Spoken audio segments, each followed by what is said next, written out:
Hi, I'm Nuala McGovern. Welcome to World Have Your Say Extra. Coming up in the next few minutes, new figures show Spain's unemployment is at almost 25%. The country has the highest unemployment rate in the European Union, and it's expected to rise further this year. Also today, the Netherlands has decided to make coffee houses that sell cannabis members-only clubs. But to be a member, you also have to be a Dutch national. And Pep Guardiola will leave his club. He'll say goodbye to Barcelona.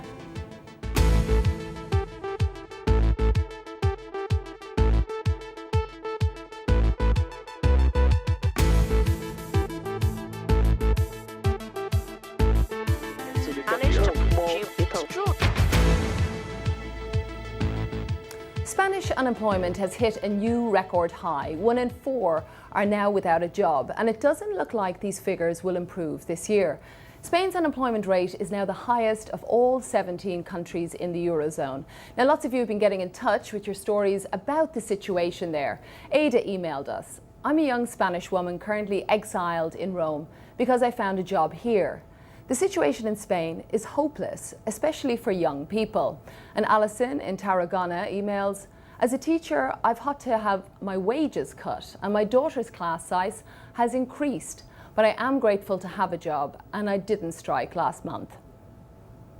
Now, Kay in Spain emailed the BBC. She says prices are going up. There are fewer people in the shops. Goods have either been there too long or they aren't there at all, and there's less traffic on the roads and not so many stalls in the market.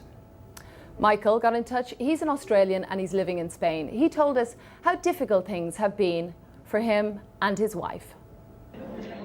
My wife and I are directly affected by the Spanish economy here.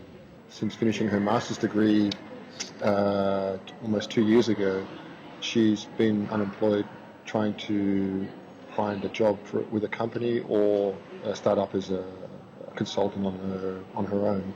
And it's been an extremely frustrating experience. Our bank account has gone down from almost 20,000 euros a year ago to 850 euros.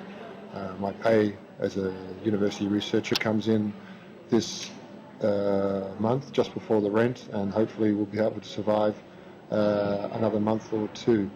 My wife currently has a 6-month job from the unemployment office in Spain, and they haven't paid her after 4 months, and we don't know, and nobody knows whether she will be paid for the past 4 months. And Sarah has also been in touch with us. She's a graphic designer in Spain and she's been unemployed for over 2 years. I've been looking for a job during 2.5 years and I'm still looking for it. I try to send 2 CVs or 3 for a week. I try to offer myself for work for free.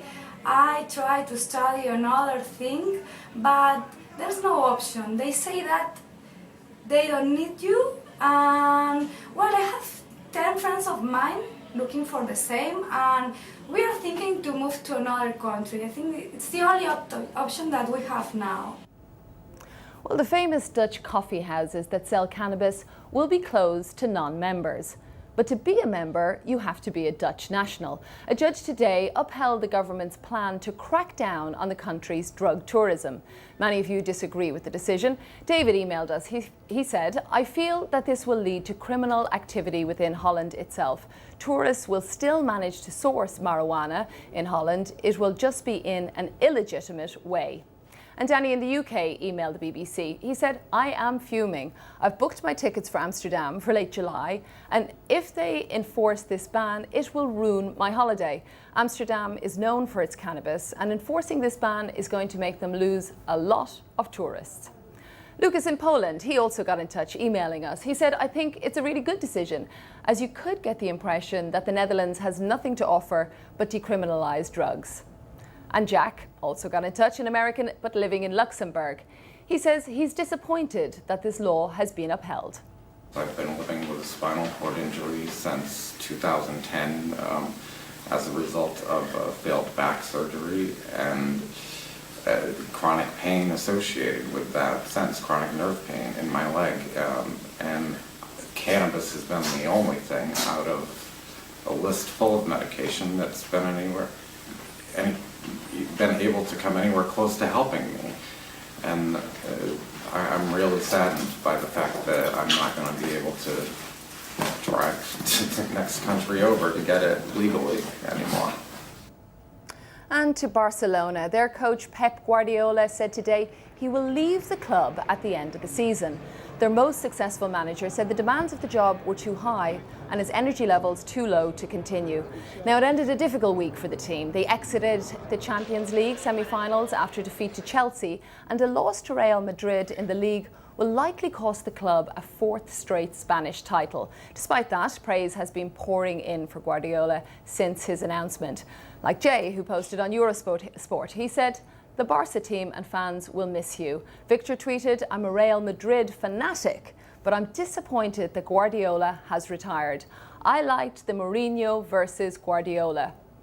But not everyone is as positive, though. Lee Blewett writes on the Independent website, "Please, Mr. Abramovich and the Chelsea directors, please do not employ Mr. Guardiola. We don't need him." And Waynab, posting on the Eurosport site, "Good timing. I feel he made the right decision." Now, First Generation 85 posts on the Guardian website, "I would love to see him in the Premiership one day. He could revolutionise English football."